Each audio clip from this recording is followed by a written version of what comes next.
ሰላም ጤና ይስጥልኝ አድማጭና ተከታታዮች ዛሬ ሰኔ 8 ቀን 2018 ዓመተ ምህረት የተለያዩ አዳዲስ መረጃዎችን ይዤላችሁ መጥቻለሁ። ሰላም ለኢትዮጵያና ለሕዝቦቿ ይሁን። ከዛ በፊትም ዋና ዋናዎቹን ላስደምጣችሁ። የትግራይ ሌላ ግጭት የመሸከም አቅም የላትም፣ የቡድኑ ህገወጥ እንቅስቃሴ ሊወገዝ ይገባል ሲሉ ፕሮፌሰር ክንድያ ገብረሕይወት ተናግረዋል። ጠላቶቻችን የፕሪቶሪያን ስምምነት በመጠቀም እኛን ለመከፋፈል ሞክረዋል ሲሉ ሜጀር ጄኔራል ማሾ በየነ ተናገሩ።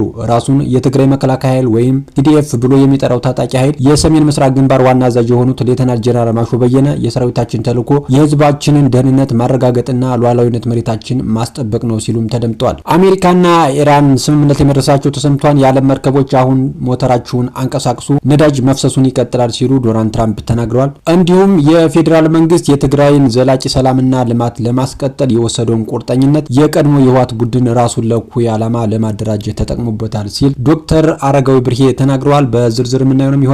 እስከ ዝግጅታችን ፍጻሜ ድረስ አብራችሁን ቆዩ አድማጭና ተከታታዮቻችን። በቅድሚያ ወደምናየው ዝርዝር መረጃችን እንለፍ። ከዛ በፊት ግን የረጅም ዘመን የባህል ሙዚቃ አምባሳደር ድምጻዊ ሰማይ በለው ከዚህ ዓለም በሞት መለየቱ ተሰምቷል። ዛሬ በሀገራችን የባህል ሙዚቃ ዘርፍ ታዋቂነትን ያተረፈውና በብዙሃን ዘንድ ሰሜ ባላገሩ እየተባለ በሚጠራው ተወዳጅ ድምጻዊ ሰማይ ህልፈት የተሰማን ጥልቅ ሐዘን እየገለጽን ባደረበት ድንገተኛ ህመም ምክንያት በሕክምና ሲረዳ ቆይቶ በዛሬው ዕለት ማለትም ሰኔ 8 ቀን 2018 ዓ.ም በተደረገለት የሕክምና ክትትል ሲረዳ ቆይቶ ማረፉን ቤተሰቦቹ አረጋግጠዋል። የኢትዮጵያን የባህል ወግና ታሪክ የሚያንጸባርቁ በርካታ ሙዚቃ ስራዎችን ለአድማጮች ያበረከተው ድምጻዊ ሰማይ በለው በሙዚቃው ኢንዱስትሪ ውስጥ የራሱን ደማቅ አሻራ ጥሎ ማለፍ የቻለ ከያኒ ነበር። ድምጻዊ ሰማይ በለው ባለትዳርና የአራት ልጆች አባት እንደነበረም ከቤተሰቦቹ የተገኘው መረጃ ያመለክታል። ለወዳጅ ዘመዶቹ እንዲሁም ለመላው የኪነ ጥበብ አድናቂዎች በሙሉ መጽናናትን እንመኛለን። በዝርዝር ወደምናየው ሌላኛው መረጃችን እንለፍ። ዓለም መርከቦቹ አሁን ሞተራቸውን አንቀሳቅሱ፣ ነዳጅ መፍሰሱን ይቀጥላል ሲሉ የአሜሪካው ፕሬዝዳንት ዶናልድ ትራምፕ ከኢራን ጋር ከ3 ወር በላይ የቆየውን ጦርነት ለማስቆም የሚያስችል ስምምነት ላይ መድረሳቸውን ተናግረዋል። ከእስላማዊ ሪፐብሊክ ጋር እያደረግን የነበረው ስምምነት አሁን ተሟልቷል ሲሉ በትሩዝ ሶሻል ማህበራዊ ድረገጻቸው ላይ አስታውቀዋል። ትራምፕ ስምምነቱን ተከትሎ የአሜሪካ የባህር ኃይል ዘግቶት የነበረውን የኢራን ወደብ እንዲከፈት ያዘዙ ሲሆን መርከቦቹም ያለምንም ክፍያ በውሽመጡ መጓዝ እንዲችሉም ተናግረዋል። የዓለም መርከቦች አሁን ሞተራቸውን አንቀሳቅሱ፣ ነዳጁን መፍሰስ ይቀጥላል ብለዋል። ሁለቱን አገራት ስታደራድር የነበረችው ፓኪስታን በጠቅላይ ሚኒስትሯ ሸህባዝ ሻሪ በኩል ያወጣችው መግለጫ በተከታታይ ከተደረገው ንግግር በኋላ በዩናይትድ ስቴትስ ኦፍ አሜሪካና በኢራን እስላማዊ ሪፐብሊክ መካከል ስምምነት ላይ መድረሱን ስናሳውቅ በደስታ ነው ብለዋል። ጠቅላይ ሚኒስትሩ ሁለቱም ወገኖች አሁኑኑ በሁሉም ግንባሮች ሊባኖስን ጨምሮ ቋሚ የሆነ ወታደራዊ ዘመቻን ለማቋረጥ መስማማታቸውንም ገልጿል። የፊርማ ስነ ስርዓቱ አርብ ሰኔ 12 በስዊዘርላንድ ይካሄዳል። ጠቅላይ ሚኒስትሩ ሻሪፍ ሁለቱ ሀገራት ጦርነቱን ለማቆም ዲፕሎማሲያዊ መንገድን ለመፈለግ ላሳዩት ቁርጠኝነት እናመሰግናለን ብለዋል። ትግራይ ሌላ ግጭት የመሸከም አቅም የላትም፣ የቡድኑ ህገወጥ እንቅስቃሴ ሊወገዝ ይገባል ሲሉ ፕሮፌሰር ክንድያ ገብረሕይወት ተናግረዋል። የቀድሞ የህወሓት ቡድን በትግራይ ክልል ጊዜያዊ አስተዳደር ላይ መፈንቅለ መንግስት በመፈጸም ያለ ግጭትና ብጥብጥ መኖር እንደማይችል በተግባር ማሳየቱን የመጀመሪያ የትግራይ ክልል ጊዜያዊ አስተዳደር ካቢኔ ሴክሬታሪያት ኃላፊ የነበሩት ፕሮፌሰር ክንድያ ገብረሕይወት ገልጸዋል። ፕሮፌሰር ክንድያ እንዳመላከቱት ይህ የጥፋት ቡድን የፌዴራል መንግስት በመልሶ ግንባታና በፖለቲካ አስተዳደር ረገድ የፕሪቶሪያውን የሰላም ስምምነት ለማስከበር ያደረገውን ተደጋጋሚ ጥረት ሲያደናቅፍ ቆይቷልን ብሏል። በአሁኑ ወቅት ክልሉን ወደ ዳግም ጦርነት ለማስገባት እየሞከረ ቢሆንም የትግራይ ህዝብ ግን ይህንን የጦርነት ሙከራ አጥብቆ እየተቃወመ ይገኛል። ከዚህ ባለፈ ህገወጥ ቡድኑ በተለያዩ አካባቢዎች የግዳጅ ወታደራዊ አፈሳ በማካሄድ በወጣቶች ላይ የከፋ እንግልት እያደረሰ እንደሚገኝም አብራርተዋል። የፕሪቶሪያው የሰላም ስምምነት በትግራይ ክልል የደረሰውን ጉዳት ለመጠገን መልሶ ግንባታ ለማፋጠንና በእርቅ ላይ የተመሰረተ ምህዳር ለመፍጠር የተገኘ ታሪካዊ ዕድል መሆኑን ፕሮፌሰር ክንድያ አስታውቋል። የፌዴራል መንግስት ይህንን የሰላም ስምምነት ለማስጠበቅ ያሳየው ከፍተኛ ትዕግስት የሚደነቅ መሆኑንም ጠቅሰው የትግራይ ክልል ከዓመታት በፊት በነበረው ጦርነት ከደረሰበት ማህበራዊ፣ ኢኮኖሚያዊ ጉስቁልና ገና ሳይገላገል ሌላ አዲስ ግጭት የመሸከም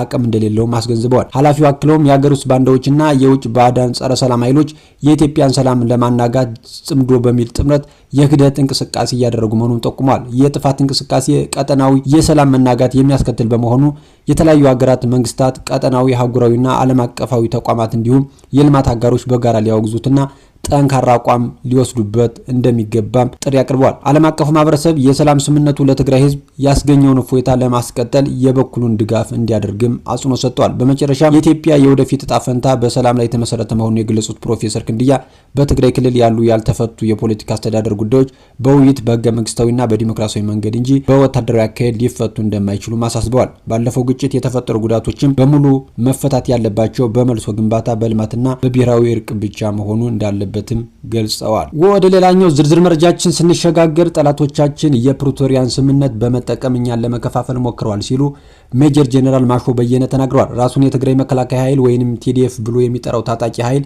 የሰሜን ምስራቅ ግንባር ዋና አዛዥ የሆኑት ሌተናል ጄኔራል ማሾ በየነ የሰራዊታችን ተልዕኮ የህዝባችንን ደህንነት ማረጋገጥና ሉዓላዊ መሬታችን ማስጠበቅ ነው ብለዋል። ይህንን ንግግር ያደረጉት በዛሬው ዕለት የቲዲኤፍ አርሚ 22 የጦር አመራሮች የምረቃ ስነ ስርዓት በተከናወነበት ወቅት ነው። ሜጀር ጄኔራል ማሾ በንግግራቸው የትግራይ ጦር ለአንድ ዓላማ የወጣ ሰራዊት ነው፣ ተልዕኮውንም ለመወጣት አቅሙን እያጠናከረ ይገኛል ያሉ ሲሆን ተልዕኮውም የትግራይን ህዝብ ደህንነት ማረጋገጥና ሉዓላዊ መሬቱን ማስከበር እንደሆነ አስረድተዋል። ሲቀጥሉም ጠላቶቻችን የፕሪቶሪያን ስምምነት በመጠቀም እኛን ለመከፋፈል ሞክረዋል ብሏል።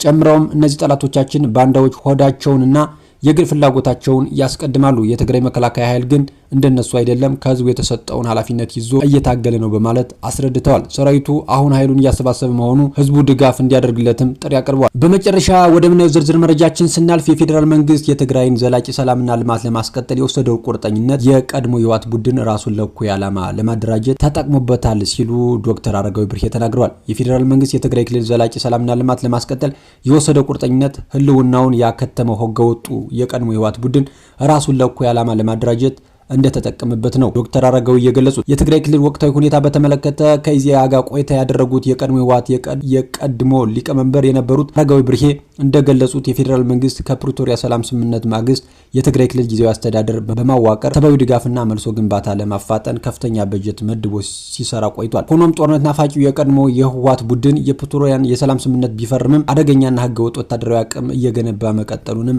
አመላክቷል። የፌዴራል መንግስቱ የዘላቂ ሰላም ልማት ግንባታ ጥረቶች እንዳይሳኩ የቀድሞ ህወሓት ቡድን ተደጋጋሚ ማደናቀፍ ተግባር እየፈጸመ መሆኑንም አስረድቷል። የትግራይ ክልል ወጣቶችን ለአስገዳጅ ወታደራዊ አፈሳና ምልመላ በመዳረግ ስጋት እንዲያንዣብ ማድረጉን በመቀጠል የዓለም አቀፍ ማህበረሰብ በቡድኑ አማካኝነት የሰላም ስምምነቱ ሲደናቀፍ በዝምታ መመልከቱን አስታውሷል። የቀድሞ ህወሓት ቡድን የፕሪቶሪያ የሰላም ስምምነት ለክልሉ ህዝብ ዘላቂ ሰላምና ልማት ግንባታ ከመጠቀም ይልቅ ራሱን ለማደራጀትና የጥፋት ዓላማውን ለማሳካት በጊዜ መግዣነት ተጠቅሞበታልን ብሏል። በሀገር ውስጥና በውጭ ዓለም የሚኖሩ የትግራይ ክልል ተወላጆች፣ ሌሎችም ኢትዮጵያውያንና ዓለም አቀፉ ማህበረሰብ የዚህን ቡድን ህገወጥ እንቅስቃሴ አጥብቆ ሊያወግዘው እንደሚገባም አስገንዝቧል። አድማጭና ተከታታዮች ለሰዓቱ ይዤላችሁ የመጣው አዳዲስ መረጃ ይመስላል። በሌሎች አዳዲስ መረጃዎች እመለሳለሁ። እስከዚያው ግን መልካም ጊዜ